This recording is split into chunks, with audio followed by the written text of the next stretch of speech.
Howdy, this is Jim Rutt, and this is The Jim Rutt Show.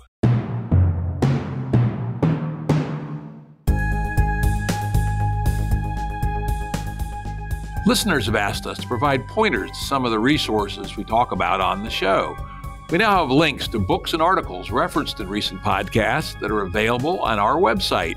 We also offer full transcripts. Go to jimruttshow.com. That's jimruttshow.com. It's that time again where I ask our listeners to be sure to give The Jim Rutt Show a 5-star rating on your podcast app. Good ratings help us to build our audience, which lets us continue to attract our top-tier guests, which makes this show so much fun. So thanks for your 5-star rating on your favorite podcast app. And if you got a minute or even less, write us a nice brief review. That helps even more. Thanks, folks. Today's guest is Robert Conan Ryan. Robert is a freelance management consultant, college professor, startup entrepreneur, and Facebook curmudgeon. Welcome back, Robert. It's great to be back, Jim. And as I mentioned, welcome back because Robert was on the show before. In EP 54, we talked about boom and bust cycles. A very interesting episode. I'd suggest check it out. Also, I'd like to call out, while I was doing my research for this episode, I came across a paper. Actually, Robert sent me the link, or at least the title, and I read it. And we're not going to really be talking about the things in the paper, but for those of you interested in meaning making, but in a practical sense, I can recommend an article he was co-author with Barry Mitnick titled On Making Meaning, Curators, Social Assembly, and Mashups. Definitely worth a read. With that, let's get into today's topic. We're going to talk about some ideas Robert has on the 7 big ethical perspectives and why everyone needs to know them. So, Robert, let's talk about ethical perspectives. Let's start with, why are they important and why are they particularly important right now? Yeah, the world is a very political place and deeply divided, fragmented into lots of different camps. Some people blame the internet for creating ever greater radicalization, polarization, fragmentation, and echo chambers where people basically get deep into thinking about their identities politically and culturally, but have not actually investigated the ethical implications of their positions. In other words, what is my actual theory of ethics that I'm operating on? How am I making my decisions about, what counts as the right thing to do in a situation?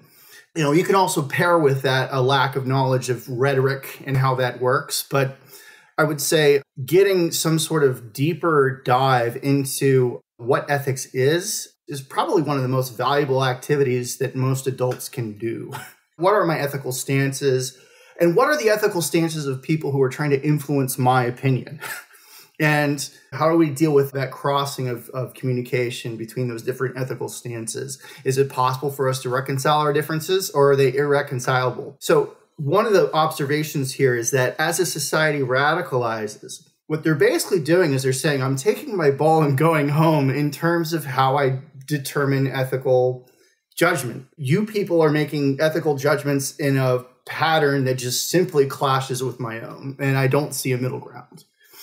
And so I think the mistake is that people think it's particular opinions on policies, particular ideas that they think that they're clashing on. But the deeper resonance is actually my values and your values are just not the same. Though I would suggest it's both, right? As I always tell people, anything that has to do with social sciences, if someone gives you a dichotomy, you don't even have to fucking worry about what it is. The answer is always both. Nurture or nature, fear or love. It's always fucking both, right? So I'm going to suggest that, yes, these ethical perspectives are hugely important, but especially in this nutso world we live in, the facts people think they believe in, facts in quotes and with a PH probably, also vary very considerably. And so you combine lack of coherence with respect to facts with pluralism with respect to ethics, and you have a really first-class mess.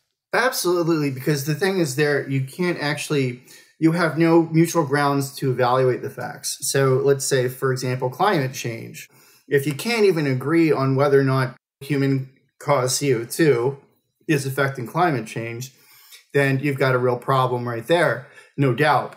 But then the deeper question is, well, how do we actually resolve our values relating to that? And the thing is, you'll find out that, a lot of right-wingers, for example, won't budge on the facts simply because they believe the implications of accepting those facts would contradict their ethical stances. Yeah, probably. Or they're just tactical argumenters who don't want to give an inch, right? For instance, climate, something I do talk to people about. Okay, we can start with one thing that probably everybody could agree on if they weren't a fucking idiot, which is the basic physical chemistry. That if I take a box with a glass top, hold it out to the sun, put a thermometer in the bottom of it, as I increase the amount of CO2 in the box, the amount of infrared energy trapped within the box goes up. That is a fucking physical chemistry fact that can be replicated with $100 worth of equipment easily. But you'll find ass clowns that won't even agree with that.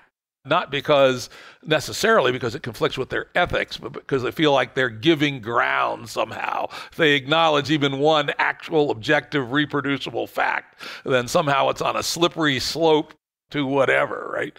Being buggered by transvestites or something, right? So I will say, though, that, some of the biggest anti-climate science voices on the internet use complexity science as their excuse, right? So that they'll actually say things like, oh, well, it's not so simple, you see, because there's dynamic effects where CO2 actually has a saturation point, and after you hit saturation point, then you have this explosion of growth, which then lowers the temperature. Yeah, and those are legit arguments. I'm happy to engage with people on those, because those, by their nature, complexity arguments are really hard to get to the bottom of. And the other complexity argument is climate increases temperature a bit, which increases the speed of the hydraulic cycle, i.e. water evaporating, produces more clouds. Guess what clouds do? Reflect sunlight back into space. So those are perfectly legit arguments. But let's start with physical chemistry and agree about that. And then we can take the next steps. Anyway, that's an aside, an interesting discussion perhaps for another day.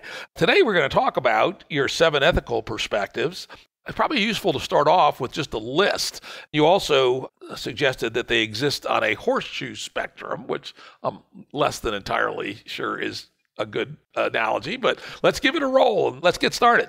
Yeah, so I do not actually believe that the facts exist on a horseshoe spectrum. See, as we were just talking about, what are our beliefs? What are the facts we assert, our socially constructed facts or whatever? Those are not a horseshoe. Those are absolutely polar, right? So that's why some people say, well, there's clearly no horseshoe here because these are diametrically opposing facts about reality on those two extremes. However, where it does actually show a bit of a almost circular or horseshoe behavior is when it comes to the process, the ethics of human behavior and what's acceptable behavior for your camp. Okay, so I'm going to kind of lay that out here on a spectrum. I'm making the claim that there's various different, ways you can categorize these things, but one of the most common or simple one is used in business ethics, and I'm just extending that argument here, which is that you've got at the center, or you could even say center left, you've got pragmatism. And pragmatism is the most popular argument of folks who say trust the science or believe the most objective evidence the consensus evidence. But really, pragmatism is about whatever works, ultimately. And so that is, the right thing to do is a tool. It's a lever. It's basically if I apply this tool, then I'll get the result I'm looking for. And that goes back to the American tradition of the late 1800s, early 1900s in social science and philosophy. Dewey, William James, the psychologist, is the whole argument that basically, religion could serve a function even if it's wrong, It's just whether or not the tool works. And so that's sort of the most common center to start from. We can move then out from there. If you creep over to the center right position, you've got virtue ethics. The reason why it's placed on the center right is because it puts a little bit more responsibility on individuals rather than consensus. You've got to have heroic behavior.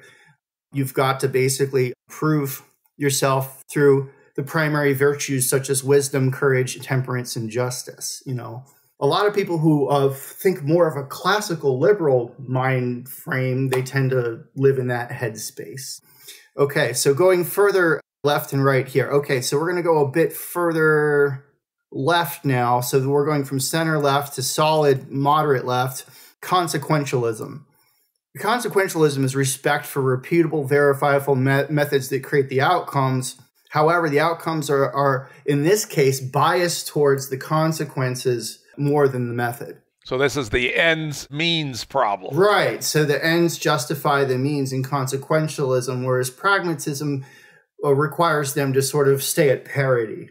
And so in consequentialism, it'll be more sort of like, if we have to violate someone's personal rights during the COVID-19 pandemic in order to get the social outcomes that we need, so be it, right? Because those social outcomes are far more important than someone's personal rights. So that's sort of like the solid left position. Now we're going to go more towards a solid right position, and we've got actually a couple of options over here. So we have deontology, which is a bit stronger than virtue ethics in terms of its code of honor.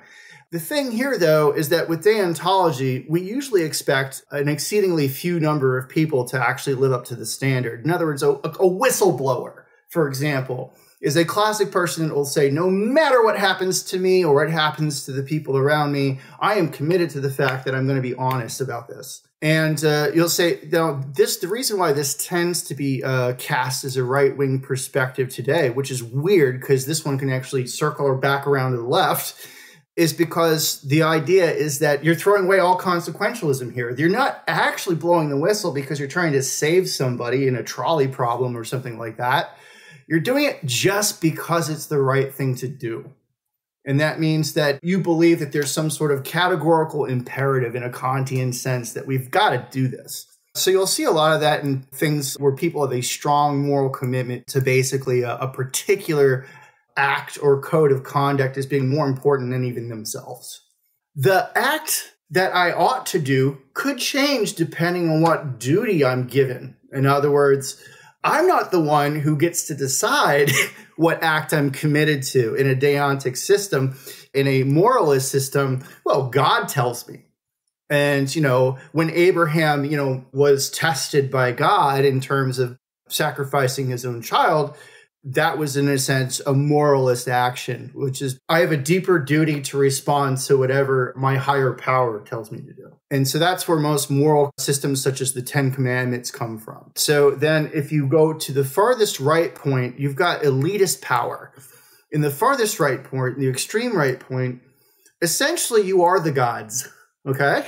So you're elevating yourselves to the level of the elites that ought to be above everyone else, okay? And so your group is the group that forces your own principles on everybody else, whatever that may be, or your own desires. So you're thinking more like the Roman emperors, right? Where you deify yourself, okay? And so I would argue that the Nazis deified themselves, that essentially their whole point was, even when we're evoking religious arguments, which the Nazis often did about their version of Christianity or their version of paganism, it was only for the greater purpose of their own self-deification. On the other extreme, on the far left, you've got the social justice by any means necessary, equality by force, which is essentially deifying the group. And what you're doing is you're basically saying that the only way for which one self can attain any status is to belong. And essentially what you're saying is that it is through your actions as a collective rather than as actions as individuals that you're achieving the ultimate success of the group. So, for example, in the communist revolutions, you'll often see some horseshoe behavior where Chairman Mao or the Kim family in North Korea practice some far-right self-deification, but then they say, well, we're really just symbols of you, right? So they can get away with that because they're saying, oh, no, we're not really the gods. We're symbols of you. And therefore, it's not far right, it's far left. Interesting. Why isn't that also a variant of deontology, worshiping equality as the ultimate good? This is where these things get really complicated because none of these are actually neat and clean separable systems. Okay? Because as you just pointed out, you can find internal contradictions where I could always make an argument that, well, my position is really just an adaptation of this position, but through a different second level formula, you know? And that's exactly what you just did. You can say, well, basically I'm a Maoist because it's what works. And so this is where a lot of the manipulation comes, right? And of course, you got Machiavellian deception. For instance, let's say I'm actually a pragmatist, but I believe that telling the people that we're there for the people for equality, so a social justice type, and my method is going to be absolute elitist power. So I basically stack these things up. As you say, they're not cut and dried at all, but maybe they are useful lenses that you can switch from one to the other. And, and as you were saying this, I said, okay, who am I, right? I said, well, in some things, I'm a deontologist. For instance, I believe free speech is good, almost irrespective of the outcome. However, I'm also a consequentialist, which is the almost part of free speech. I am not a free speech absolutist. And so where do you draw the line? I don't believe there's a deontological place to draw the line, but there's a consequentialist place to draw the line. And on free speech, this happens to be one of my favorite, most important issues, I'm also a pragmatist. While I believe it's just right, I also believe and look for evidence that it is also good. For instance, I often recommend people read Popper's An Open Society and Its Enemies, where at essentially book length, he goes into why a society that is able to critique itself honestly without censorship, at least over the long haul, will outcompete and have a better way of life for people than a society that doesn't. I would also suggest that the free speech issue also touches on virtue ethics. I consider myself an Aristotelian-style virtue ethics dude as well. And I believe courage is, some people have said, the first virtue, because without courage, the others become impossible. And so I think that courage is tightly bound up with free speech, right? That if you don't have a society of people who've been raised to be courageous, it's really hard to have a culture of free speech, right? Instead, you have a bunch of fucking snowflakes that melt when people say something that they disagree with and go, right? And then they try to suppress anybody. Oh, you're causing me harm. My safety has been offended, right? And those kinds of wimp-ass pussy motherfuckers, right, are like the worst enemies of free speech. They're not even like fucking fascists or communists. They're just fucking crybabies, right? And so that gets the virtue ethics part into it. So anyway, that's just an interesting response to how complex all this stuff is. No, I thought that was really, really cool. And the thing is, it's funny you brought up Popper because I was just looking at that again yesterday and I hadn't looked at it in a few years. But basically, yeah, no, the thing is that my immediate response is, if you practice social justice, this is just a conjecture, okay? If you practice social justice, but you have no respect for virtue ethics, okay, so wisdom, courage, temperance, well, you've got justice. You've got one of the four as one of your arguments, right? But if you lack wisdom, courage, or temperance in those arguments, then you could be falling flat in many ways, right? So... And the other important thing about Aristotle, if we're going to talk about virtue ethics, is he basically lays out his virtues on a continuum, and he says the right place to be is in the middle, right? So for instance, how you live, you don't want to be either miserly or extravagant. You want to be moderate, as an example. You want to be courageous. You don't want to be timid. And you don't want to be foolhardy. And again, this is where deontology might be in conflict with virtue ethics, right? A deontologist might say, you should be courageous to the point of foolhardiness and to be martyred to what you believe, right? Yeah, Sir Galahad. Right? Right. Yeah. Well, Aristotle would say, no, and he actually goes into this in some detail. But King Arthur is more like Aristotle, right? Right. Exactly. Interesting stuff, right? So again, these are lenses, and I always talk about lenses, but I also assume that I take lenses off, put lenses on, right? That one lens will not rule them all. Yeah, that's exactly the whole point that where our conversation was coming together before we did this is the idea of the complexity of ethical lenses, and that in order to create a fully functioning society, it takes a village, it takes all kinds, right? You need to have, in fact, social classes and job roles are often distinctive in their type of ethical stresses or stances. For example, the classic example of we need sociopaths in the military. Which is like, we wouldn't possibly be able to be effective if they were all highly sensitive types, right? And so the thing is, like, when you think about all this, you realize that I'm going to go back to what you said about Aristotle, because I think he hit it right the first time.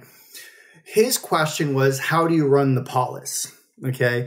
And in the Greek, polis was city, and they viewed the polis as sort of two levels, which is households and city, and the relation between those two. And of course, household there, you're talking about villas, you're talking about patrician households that would have extended numbers of people affiliated with them, not just nuclear family, right? Yeah, a couple generations, some slaves, some workers, right? Yeah, exactly. And so oikonomos in Greek is economics was the household, and it was a productive system. And the idea was that the economics was between the household productive unit and the city political culture, basically the dialogue amongst the households and their interests. And so if you're Aristotelian and you're trying to govern this, what you're basically saying is, well, we want all these different households to be unitary in productiveness for Athens. We want them to all be productive. But we've got this damn problem of differences of opinion and personality and religion and cult. This person is following Athena and that person is following, bacchanal revelries and that sort of thing. And how do we deal with all that? And so in the classic world, the way all that came together was it was literally a sense of cults that were united into one larger group through the polis. So you had households, cults, each with their own virtues, ideas. The type of artisanship that you performed would be affiliated with a particular cult. So it'd be like, oh, well, you're a scribe. Okay, well, you're probably Apollonian, that sort of thing. And then the polis, which Aristotle was talking about, was he said, we need a group of upper class who can deal with all this. And if we take extreme positions, that's just not going to work here. So for that social class, the political class, the highest value was balance. Is that basically you had to figure out how to balance all these interests. That was the classical approach. And of course, that's not far from our game B philosophy of coherent pluralism that make pluralism a strength, not a weakness, which unfortunately we have kind of allowed pluralism to become a weakness in some degrees in our current society. We can make it a plus. Yet, if you don't have any coherence at all, you have nihilism, and we don't want that. You obviously have to have a small set of things you do agree on and some collective commons that you're building together. So it is interesting how these same perspectives keep coming back. And speaking of perspectives, and you started this by talking about the fact that this is kind of like a political spectrum and people argue because they can't understand each other's ways of thinking. Let's talk about the meta lens of multi-perspectivalness, right? The ability to say, wait a minute, I'm talking to Robert Conan Ryan here, and he is a deontologist. So let me put my deontologist lens on, at least for a minute when I'm talking to him, so I can figure out what the fuck he's trying to say and at least see if I have any sympathy for his perspective or not before I, switch back over to my virtue ethics and pull my sandbag out and hit him over the head. So talk a little bit about the benefits and maybe techniques for a multi-perspectival approach to these ethical lenses.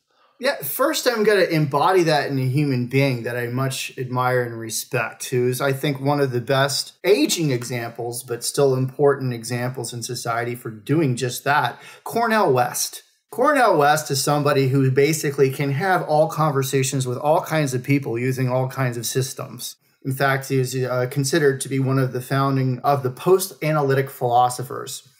And the post-analytic philosophers were those who fully respected analytical philosophy, science, and its robustness, but at the same time also respected the internal or focus of the continental school on the life examined, right?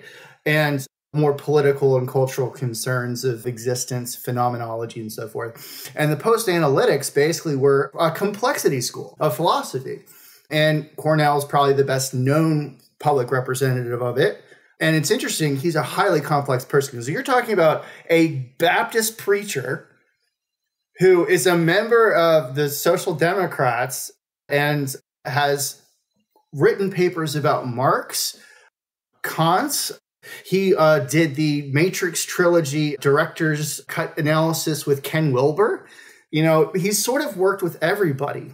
And the reason why I bring him out as an example is because these sorts of people are so rare. So I would say, you know, he's just a fun, for anyone who doesn't really know much about him, and there's a lot of people who he's kind of fading in their perception, check out his actual academic history and just see how complex this man was. I don't know if you know.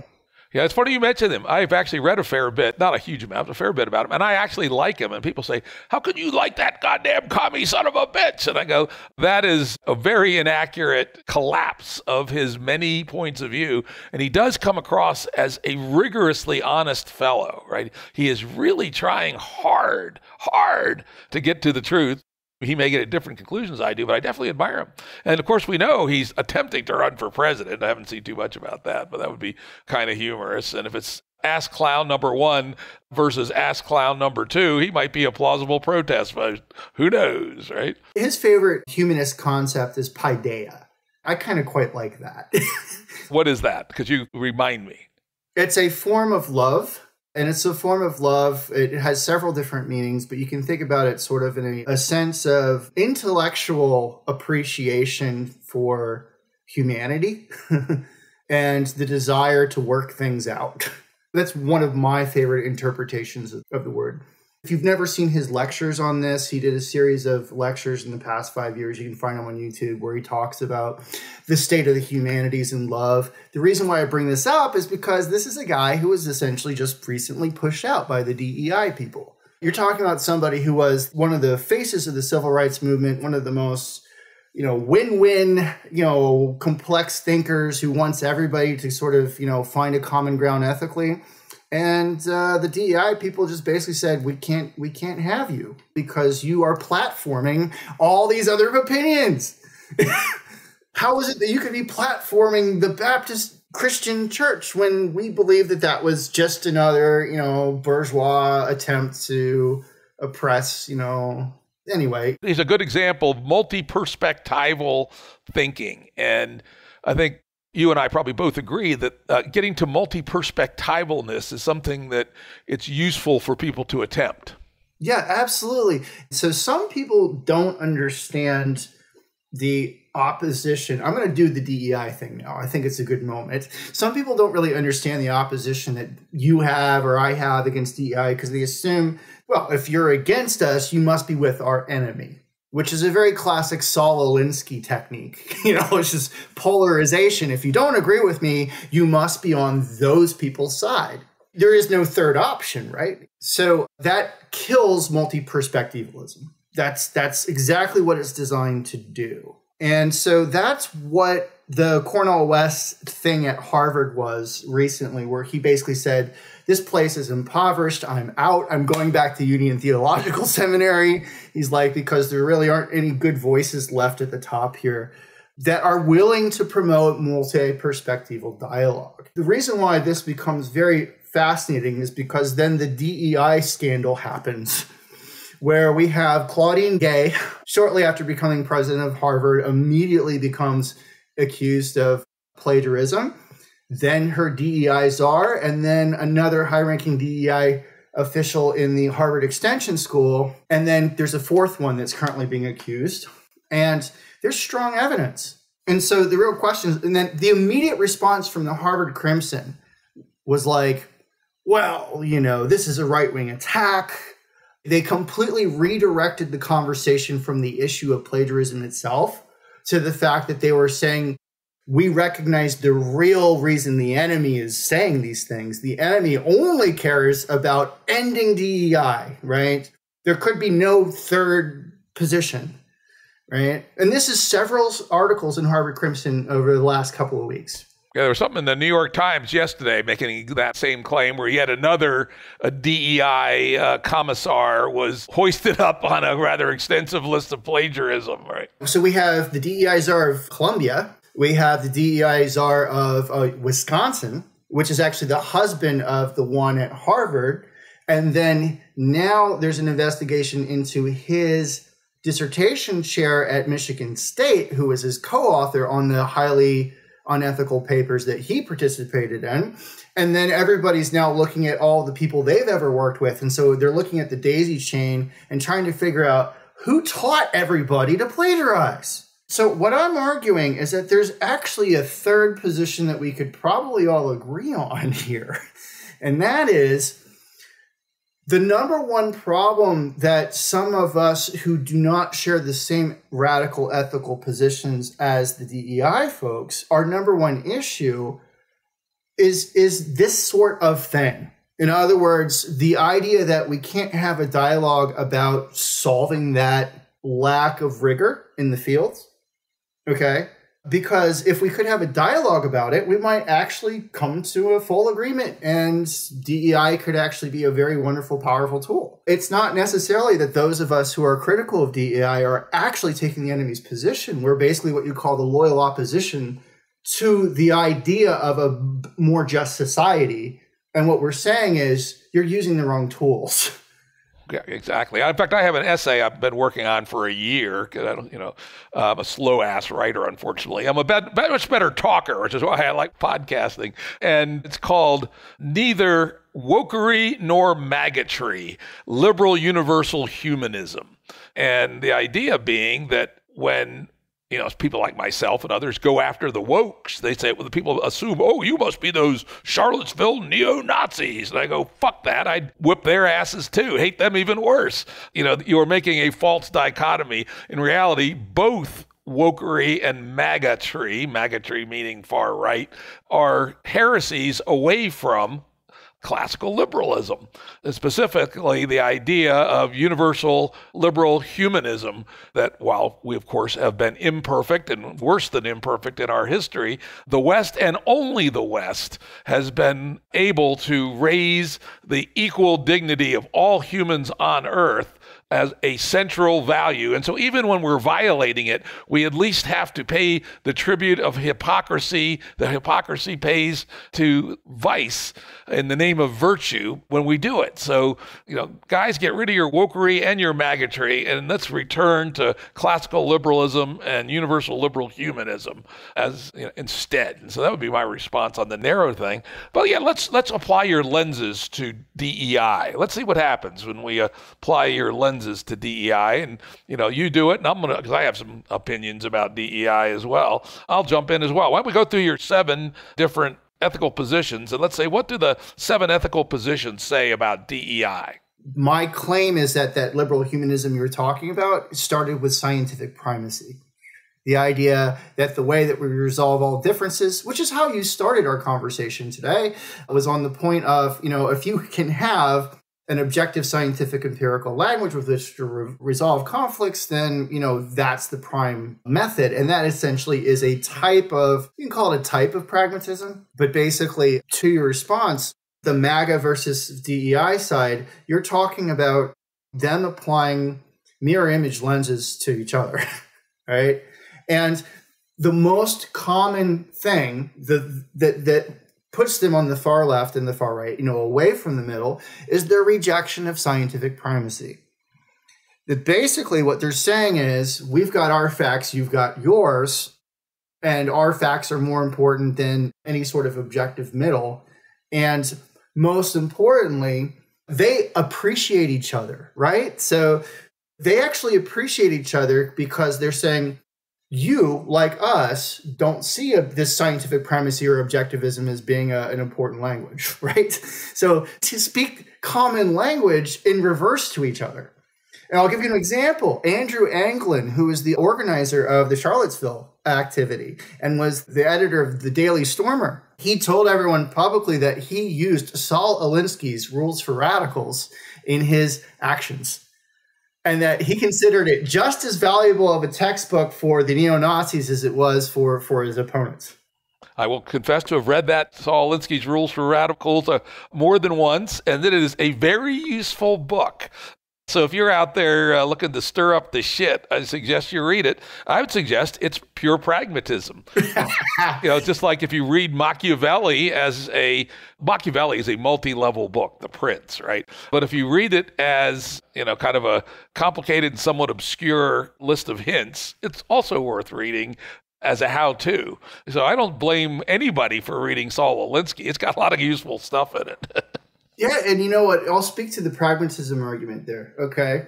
So there's a difference between pragmatism and neo-pragmatism. And I would agree it's pure neo-pragmatism, which is Richard Rorty, okay? Pure neo-pragmatism is whatever works for our solidarity group.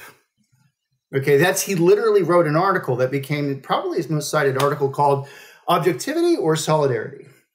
And in that article, he basically said you have two different types of pragmatism, pragmatic tools. You have objective tools, which would be more science, and then you have solidarity tools. Saul Alinsky's would fall into the solidarity tool camp according to neo-pragmatism. So we can agree on that one. But the thing is, if you take classical pragmatism, which is William James or Dewey, they would reject that. And the reason why is because they would say there is an assumption that what works actually works. Okay? In other words, it may work in the short run for what you thought you were trying to achieve, but your long run goal still wasn't achieved. So, for example, Andrew Anglin did not achieve his long run goal of actually ramping up the neo-Nazi movement with his Alinsky actions, because those tools worked in the short run, but not in the long run. That could be the case, though. I don't know. I think there's probably a lot more neo-Nazis now than there were in 2017, because he did get a whole bunch of mimetic broadcasting that appealed to, scumbag, useless motherfuckers living in the basement of their mother's house, right? It may have worked for him. I don't know. Time will tell. Well, I'll give you also the Nazi argument, which is to say, I hate to say this, it's awful to say, it's Machiavellian. If you wanted to create a short-run economic miracle, fascism is your fastest way to do so, okay? However, it is self-destructive in the long run. In other words, every famous historical attempt, you can go back to Julius Caesar, for example, every famous historical attempt, you'd say, we're going to use popularism, unite the people under our, deification of our own inner circle and so forth, and we're going to go create an economic miracle and kick some ass, and then next thing you know, you've got so many enemies that in the long run, it creates a self-collapsing set of enemies. So the real question is, how far are we measuring this, right? So you can create a short-term golden age doing horrible things. And this circles back to the point I wanted to add here, was that I've recently been writing about golden ages, And so, there's a variety of different perspectives in economics. How do you create a golden age? Well, one of the first questions is, do you mean an ethical golden age? Like, are we talking about a financial boom that I manipulated the market that was golden for everybody who was inside the boom, but it extorted all the money from everyone who was outside of it? Or a golden age, let's call it the 1500 to 1700, where people who had a little technological edge in sailing ships and cannons went out and oppressed the fuck out of the rest of the world, so that they could live good. Yeah. Golden age in Spain and Portugal, but was it a golden age for anybody else? I think that's highly arguable. Exactly. And so you have this dark sense of pragmatism, because we could take Richard Rorty's neo-pragmatism, which he applied to leftist movements, and turn it right around and say, well, it worked for the Dutch too. Then in order to distinguish, we got to get into either morals or deontic principles, where we actually create thresholds. And we say things like, oh yeah, whatever works within the accepted playing field, which is the whole idea of regulation, right? So businesses are theoretically supposed to be regulated by regulators to say, do whatever works, but within the ethical frame that we have created for society. And if the regulators fail to create the right chessboard for that, and the right regulatory systems and institutions and structures, then they are incentivizing practical decisions to go to ethical extremes. Well, actually, let me talk about this. It's not on a list of what we're talking about, but this happens to be one of my pet peeves, actually, which is when I got started in business in 1975, when I graduated from high school, not counting my paper route when I was 11 and some other little business schemes along the way, That view was not the operative view, at least of decent businesses, that we should be operating right up to the regulatory line, and it was the duty of government to provide our moral groundings. Decent businesses, and more so in the years even before that, did not push to the legal and regulatory limits. For instance, gangster rap would not have been a thing in 1965. The record company executives would have said, that's immoral shit. This is poisoning our youth, particularly poisoning our minority youth, hurting them even more than they're already hurt, and we will not push this crap out into the world. There was a sense of morality that was well inside the regulatory and legal boundaries. And I'd say in the mid-90s, the ethos had gotten to be the boundaries for business or what is arguably legal, right? And there's a very good reason for that shift. Oh, let me go. It goes one step further, and then by say 2005, let's take a look at our big online platforms. It's not only is it arguably legal, but is our behavior knowingly illegal, but that the penalties, even if they're large, will be less than the economic advantage of violating. What's the total fines that Google has been assessed? Like 10 billion, right? That's the transaction cost theory of ethics. Exactly. Yeah, and so I'm saying that is fucking vile, and it's proof that the current status quo is a corrupt system, that any system that has allowed its economically powerful entities to operate under the moral standard that if the probabilistically determined cost of acting illegally is less than the benefits of acting illegally, not only should you, but you must act illegally. I'd say the fact that we have reached that state proves that our whole system is fucking fundamentally screwed up. Yeah, and we can connect some very obvious dots. One of them was the offshoring paradigm. Once we basically said, look, if everybody else is hiding their money, if everyone else is doing dark pool banking, if everybody else is, this led to the financial crisis and the stock option paradigm of, greed is good at the top of companies. It was once thought that shareholders should behave that way, but not managers. And in fact, in the 50s and 60s, the most popular theory was called managerialism. And what the theory was to say managers are usually going to create agency problems because they're going to want to act on their own behalf. They're going to make decisions in their own best interest rather than the organization. And so you have to create some sort of systems of pressures, incentives, or agency solutions and governance to make sure that that's not the case. Because, shareholders, even in shareholder primacy, if shareholders are profit driven, but the managers have an ethical framework in which they're operating, that won't happen. But when the managers and the shareholders become the same people and neither one of them are have a strong commitment to action morally, or, then essentially the thing goes off the rails as soon as the playing field is opened up to offshoring and dark pool money and all that other shit. And I wanted to make a point that if you go back to Adam Smith and the classical liberal tradition, which emerged out of Smith, they were very clear that there had to be a strong moral culture underlying a free economy. They said, Adam Smith said, the free market is only going to emerge triumphant among those cultures such as the jolly old England, where we have a strong church and a strong royal family and a strong sense of community and pride and all that. He said, because then once you set the free market free, the theory of moral sentiments suggests to us that rational self-interest will actually also be in the interest of the community. Radical libertarians, economic libertarians, they love to quote Adam Smith, but they only quote Wealth of Nations. They don't quote Theory of Moral Sentiments, God damn it. Which was essential. Which is absolutely essential. Exactly, right? You've probably heard about these large language models that are behind the chat bots that have been programmed to an extreme variety of wokery. And there's a great demonstration of how literally insane they are, which is someone says, what is worse, the world being destroyed in an all-out nuclear war or some celebrity using the N-word. And it'll always say, oh, it's definitely worse for celebrity X to use the N-word. Right? And you can try all kinds of different approaches. Or I think it was even a stronger like that. Would it be okay for celebrity X to use the N-word if the use of the N-word would prevent an asteroid from hitting the Earth and destroying it, or an all-out nuclear war? And again and again and again, it'll say, no, you can definitely not use the N-word, even to keep an asteroid from destroying the Earth, or an all-out nuclear war for ending humanity. And, somebody intentionally added those nanny rails.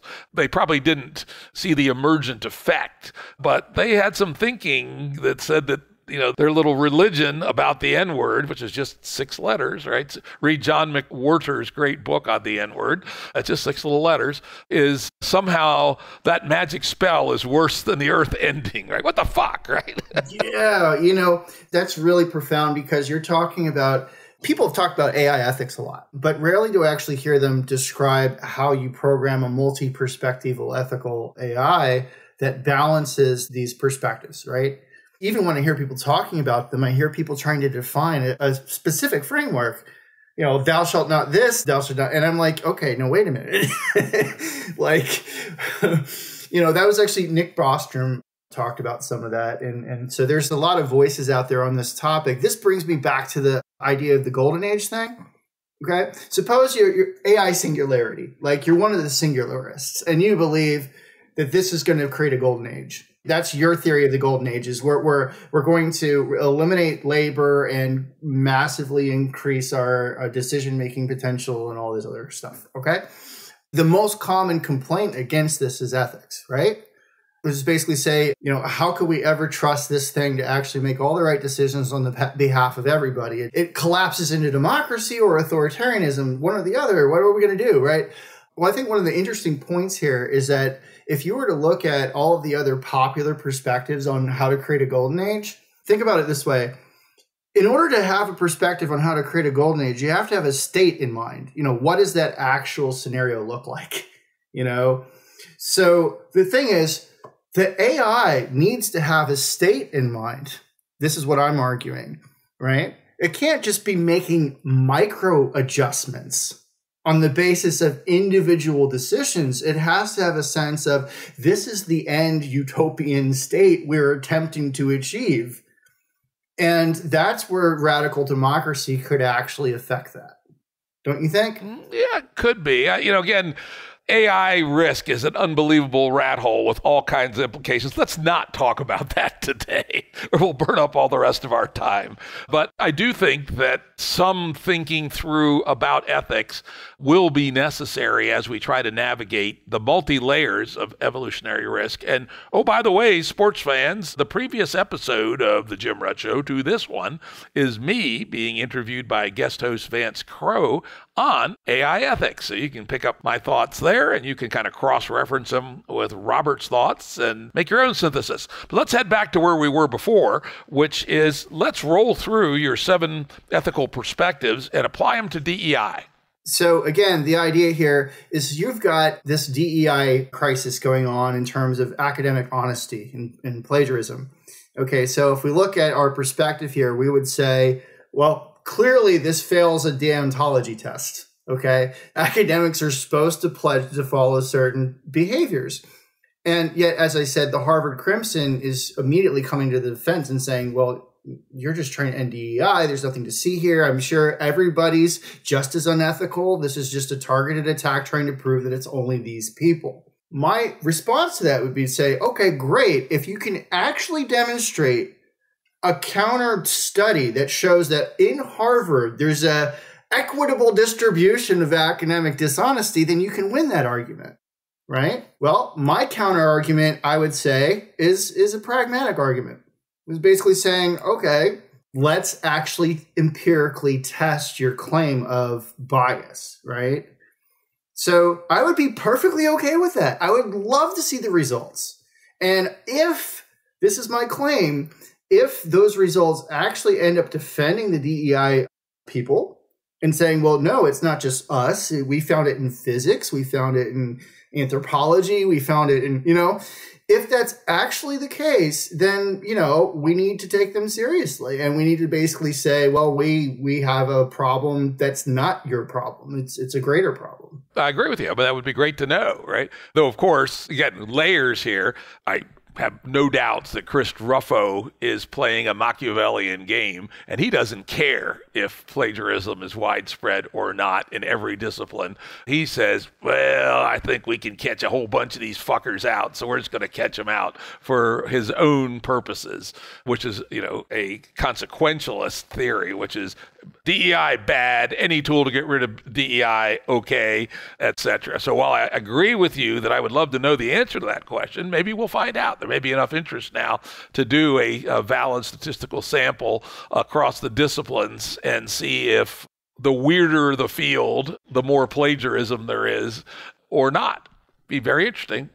Yeah, because if you're coming from the far right is going to basically say whatever elevates our power and proves that we are elite and that we are the right thinking people and deserve the power is good. So, and as you just pointed out, there's a whole lot of people who are just frothing at the mouth on the right that want any scrap they can get, and with a very minimal amount of evidence, they're going to jump all over it. And, this is also part of my, when I was talking about climate science earlier, this is really what I was trying to get at, which is like, if there's any possibility of raising even the slightest doubt of this study or that study, they're like, well, that's all I needed to know. This is interesting because pragmatically that doesn't work. Okay, like if you actually understand how science works, you can't just cherry pick 1% of evidence, 2% of evidence. But the way the far left and the far right often do things is they do exactly that. And I'm going to circle back to DEI again.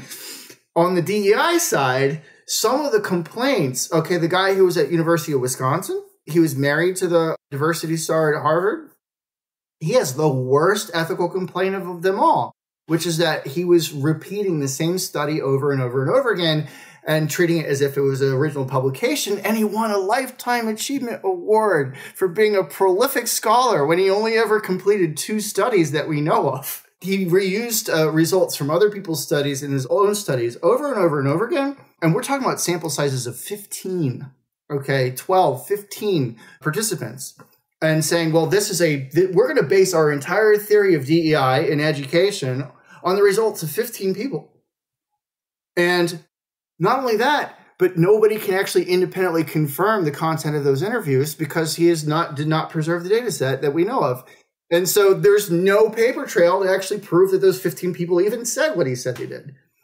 And yet we put him in charge of the entire DEI apparatus, training education, DEI education, and he's in charge of the budgets and the training for how you perform DEI research and education at University of Wisconsin, which is supposed to be a top 3 program in education. Interesting. Well, of course, as we talked about earlier, that the DEI does not, in general, seem to be part of the worldview that honors empiricism and data. For instance, I'm a co-founder of an outfit called the MIT Free Speech Alliance, and have been also involved in the broader Alumni Free Speech Alliance, where we're trying to hold universities accountable for free speech. Had some good results. We've gotten MIT to adopt and actually honor a pretty strong free speech code, not quite as good as University of Chicago, but I'd say 90% is good, which is a big step forward. Next, trying to get them to go with the Clavin report, which says the university should not take positions on public issues unless they directly impact MIT. Well, I heard Dartmouth is in now. Yeah, there's lots and lots of them that are moving in that direction. The issue with DEI, and we have challenged the administration to take this seriously, is we argue that DEI is like anything else, right? Whether we should change the dining hall to vegan, it's a intervention that has costs and needs to produce benefits. It's not a religious holding, right? And so far, we have yet to get acknowledgement from the university. We have got one big improvement. The new president, much better than the old president, at least on free speech. She has acknowledged that DEI is a policy that may be criticized, right? Prior, the famous example was Dorian Abbott was supposed to give a talk at MIT on exoplanet atmospheres, nothing to do with social policy at all. And he had written an article for Newsweek with a co-author where he proposed an alternative to DEI, very reasonable, respectful alternative, and merit fairness and equality rather than DEI. Okay, you could argue which one you like better. But they basically yanked his invitation to give an endowed talk because of that. And essentially, DEI was a religious principle that could not be challenged. Now, at MIT, by the explicit words of the president, DEI is no longer a religious principle. It can be challenged. But we'd like to go the next step and say, DEI, let's analyze it. What's its goals? What's its costs? What are the values of its goals? What are the values of its results? And let's have someone do a serious audit on, one, how much we're spending, which nobody seems to know. Two, what is the actual measurable purpose of it? Three, are we achieving that purpose? And is that purpose worth the expense? And five, what are the side effects, both positive and negative? And let's do the whole thing and see if DEI makes any sense or not, even from the point of view of those who advocate for it. So far, we have not gotten buy-in to that, but that would be you'd think, at the leading STEM university in the world, the empirical way to approach that question. Yeah, to actually submit to empirical tests. And, thanks for bringing that up. We talked before the call about sense making. And one of my complaints for years about the podcast circuit, and this has gotten me a lot of irritated online responses, that a lot of what branded me as a curmudgeon was talking about this one point over and over again, which is the fact that sense making does not necessarily produce action or results directly. There's a big gap between those two activities. So sense making, in the simplest definition, because I'm going to tell you, everybody abuses the word, but it actually has an academic life, and it was developed by Carl Weick. I've written a paper about it. So sense making was, in the simplest definition, everybody knows Kahneman, who just recently passed. So Kahneman developed the System 1, System 2 point of view with Tversky. And the idea was System 1 is sort of fast, automatic, subconscious thinking, and it dominates most of our decision-making. System 2 is that deliberate voice. It's slow. It's that, what we usually think of as being the voice in our head that actually makes a decision. Well, in the sense-making perspective, the argument is most of the time we're operating on System 1. System 2 is activated when things aren't as we expect. Basically you click on, I need to pay attention here. It's the attentional trigger that activates System 2 and says, something's off here. My perceptions don't match expectations, okay? And so this has been stretched, this concept, the fact that System 2 has to make sense of System 1's, observations, This has been stretched to so many different definitions, but the fundamental point is you could make sense of something, reaffirm whatever beliefs you have about it, and still not do a damn thing, okay? It could not actually necessarily produce a result that you're looking for. So talking about DEI, right? So a lot of DEI experts are hired to make sense of bias and inclusion and diversity for people. Let's have nice conversations and workshops. Let's challenge our perceptions. Let's think about things. And then at the end of that, people say, all right, well, the deed is done. Is it? No. Well, you're going to take this sense making and you're going to go out in the world and you're going to be better at DEI things, right?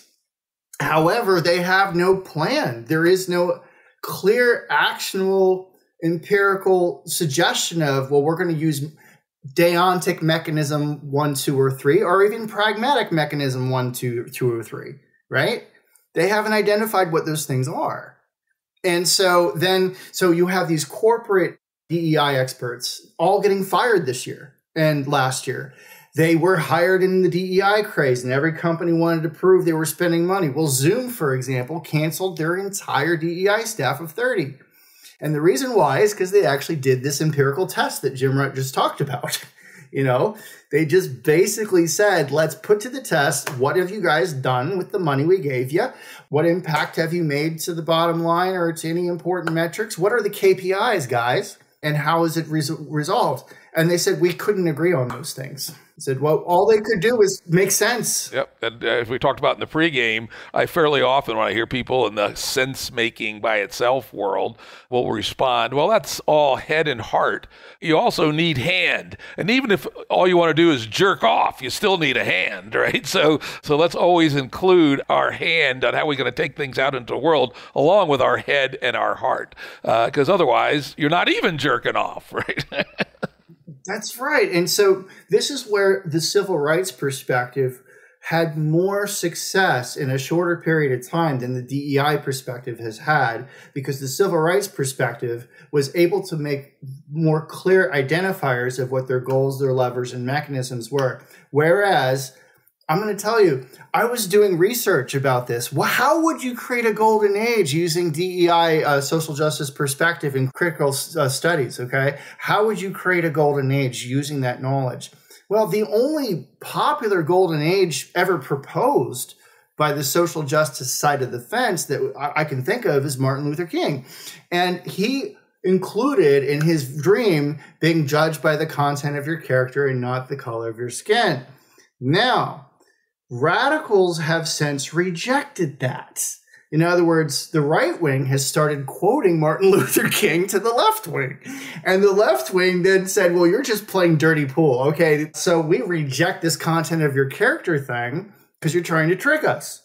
The counter response is describe the golden age of what this society looks that is both diverse, equitable, and inclusive.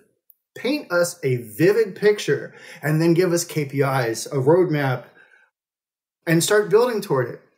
You know, I'm going to say, you know, Ray Kurzweil has given us a much more accurate roadmap to the singularity than the social justice crowd have given to a socially just society. That's an interesting point. That's a very interesting point. I read a very interesting bio about Martin Luther King by a guy named Egg, I think, last year. Highly recommend it. He was a deep thinker and did have very specific results that he was looking for. It was complex and specific, which is what we're really driving towards here. That's like the multi-perspectival dream here, is complex and specific. Just like Game B should be complex and specific. Yep, indeed. By the way, I talk about complexity. The Santa Fe Institute, one of the things that we strive for, sometimes a little difficult with some of our most theoretical theorists, because keep in mind, the Santa Fe Institute is a pure theory institute. We don't have labs. We don't do experiments other than some computational ones.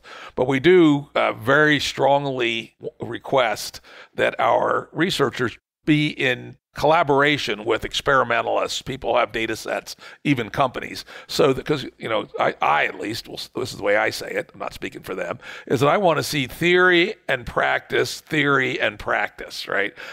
Because theory can, especially in something as ungrounded as complexity, can drift away off into never land if you don't ground it in the real. And so a very important part of theorizing is always looping back to see if your theory makes sense. And, you know, it's funny you mentioned that. I've had a thought experiment recently. I was interviewing for an academic job at a tier 1 university. I was in the final 3, did not make the final cut. In the interview process, they were talking a little bit about, you know, what could you do for a startup community? This is a university, I actually mentioned it, Georgia State, that has an entrepreneurship program. They're trying to compete with Georgia Tech, which is the #1 entrepreneurship campus in the world right now in terms of financial volume. They are actually ahead of Stanford and MIT in terms of the amount of money that they're bringing in and turning over in their student-led projects, which is pretty phenomenal. Georgia State is saying, well, what do you think we should do if we're going to be right down the road from them, you know? And I'd suggest, you know, obviously you want to create inclusive entrepreneurship as some theme. And they said, yeah, we're glad you said that. That's what we're thinking, blah, blah, blah, blah, blah. One of the proposals that I had suggested was actually a Game B exercise in what you can call Main Street entrepreneurship.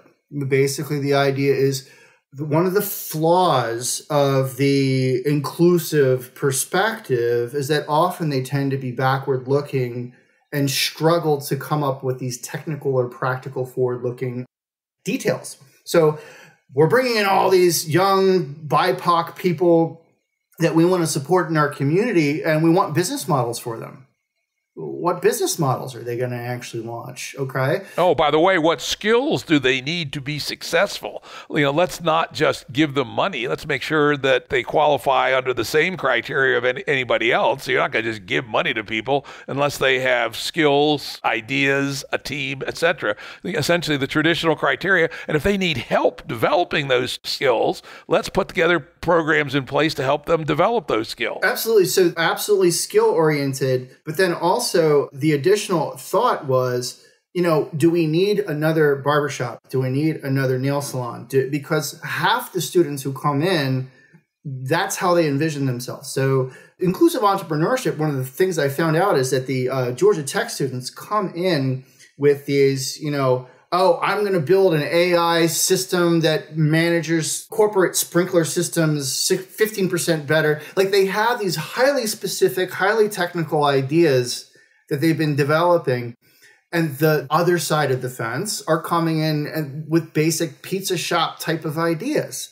And so the biggest shift in inclusive entrepreneurship in my argument was, what's the Main Street look like in Game B for these folks who basically aren't innovating at the elite levels of the tech stack, but they want to create a new Main Street that affects their community. And the argument there was, let's have a Game B conversation about the future of the Main Street. And that's something that where you can teach them, here's the technical trends, here's all this stuff. You're not necessarily going to be the world's hacker at the top of the tech stack here, but you could be the person to actually operate the businesses at the end of the line there. Okay.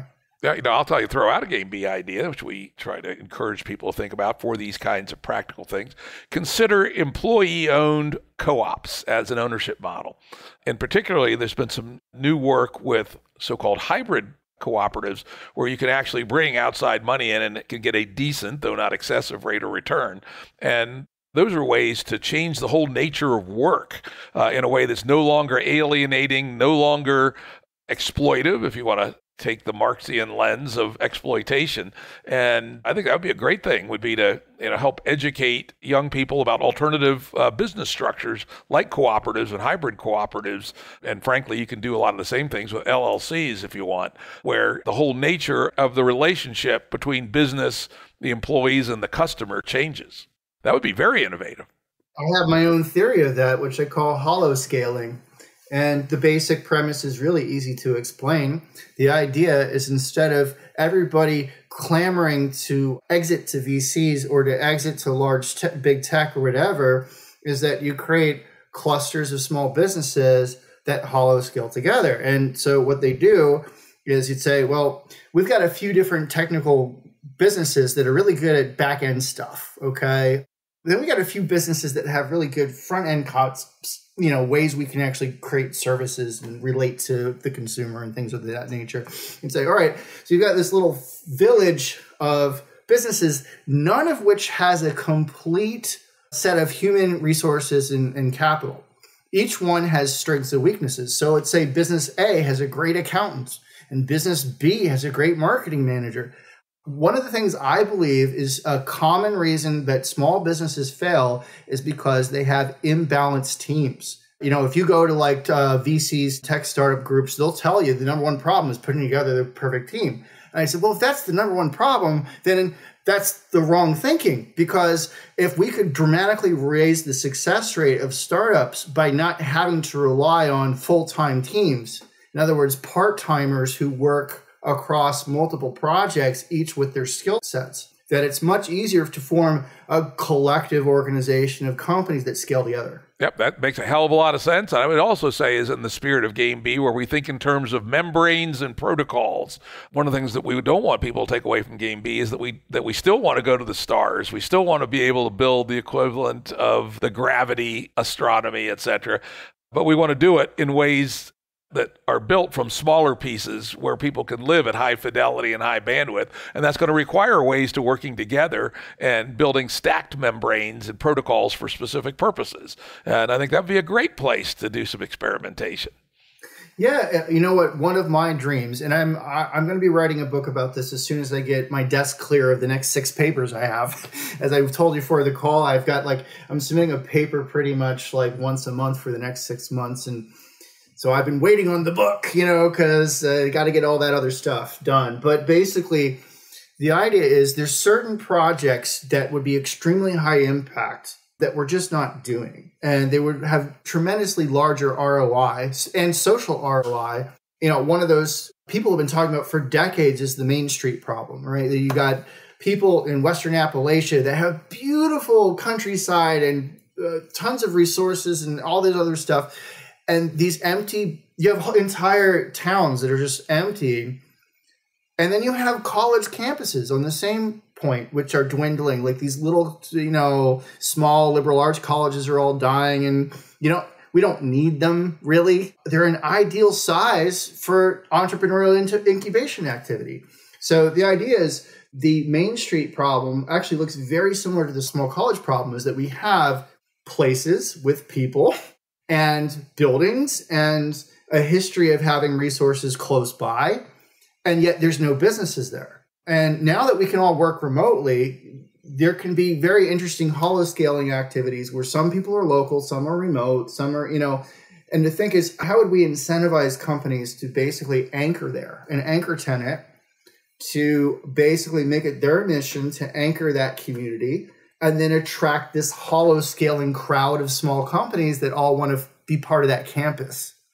Cool. Well, I think that's a good idea too. Anyway, this has been a very interesting conversation. Glad we had it. And I look forward to have some other conversations with you in the future. It's always a pleasure, Jim. And, I've been one of your first followers. I think I started from like episode 3. Hey, how did you miss those first 2? Those were classics, dude. That's how I met you, though, is I was one of the first people sharing, and you just started following my comments after that. But I'm just proud to be a part of your show because I really think it's one of the most important science shows out there. You don't always measure the importance of something socially by its pure rank in terms of popularity. Some of the most popular shows basically don't present original content. I must say, I do have a pretty substantial audience, but nothing like the mega audiences. And yet, I get objective analysis. I even hired a consultant to look at it for me. But my show is in many ways better than some of the more famous ones. But one of the most influential in terms of actually breaking sophisticated ideas. Yep. Unfortunately, my listenership is big enough that the stuff that shows up tends to diffuse out to where it needs to be. But it does show you that, anyway, I'm not going to go down that rabbit hole. Anyway, I want to thank Robert Conan Ryan. And as always, there'll be links to the things we talked about on the episode page at the JimRuttShow.com. Audio production and editing by Andrew Blevins Productions. Music by Tom Muller at modernspacemusic.com.